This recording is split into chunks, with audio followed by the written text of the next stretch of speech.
I've lost track of how many women have accused Bill Cosby of sexual assault, but this week, after another lawsuit filed against a comedian over a long-ago incident, a groundbreaking supermodel named Beverly Johnson joined the chorus, first in Vanity Fair and then on television. What did you think he was trying to do? Well, I knew he was trying to take advantage of me, but I knew this goes above and beyond, making a pass at a woman. You don't make a pass at a woman by drugging her. Beverly, what do you want to see happen to Bill Cosby? I don't want to see anything happen to Bill Cosby. What I want to see happen is that women come out and speak their truth. Anna Marie Cox, does Beverly Johnson, the first African-American woman on the cover of the U.S. edition of Vogue, does her getting into this take it to a different level? I don't know if it takes it to a different level. It was a pretty high level to begin with. I think that what she does is, I don't know, I assume you've actually read her piece in Vanity Fair. It's very thoughtful. It talks about her struggle in deciding whether or not to come out with this information. And I thought her answer in that interview was very articulate. Sometimes when people say, like, as a survivor of sexual assault, what do you want to have happen to the person that did this to you? You know, that's not the responsibility of the person who is the victim. The person who is the victim of the assault, their responsibility is to come out and tell the truth. We have a justice system that makes a decision about what's going to happen. And I think that to take that out of it and to just talk about coming forward and speaking her truth, I think that's a very brave thing for her to do, very noble. I really have a lot of admiration for her. Right, because there's been chatter about some of these accusers about, well, they're trying to get something. Indeed, there have been 2 lawsuits now using convoluted legal options to try to get some money out of Cosby. But here is Beverly Johnson writing in that Vanity Fair piece. For a long time, I thought it was something that only happened to me and that I was somehow responsible. Well, here's the most troubling thing about that, which is it's something we're just really learning about in 2014.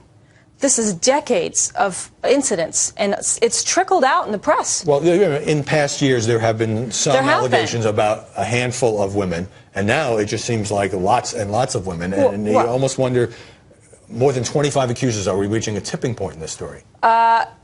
Only in the sense that it's a tipping point for Bill Cosby's career, for his life.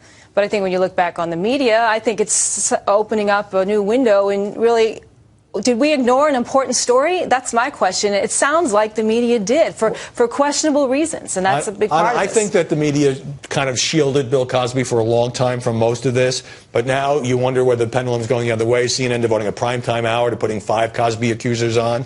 And, you know, there have been no criminal charges against this guy, and have we not convicted him in the media?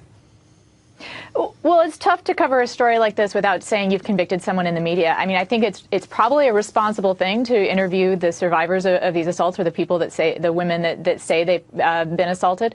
It's how you cover it. I mean, you know this as very well. It's sort of how you frame it, how you cover it. I know that people have gone to Bill Cosby for his side of the story, definitely. I mean, this isn't a case like the UVA one.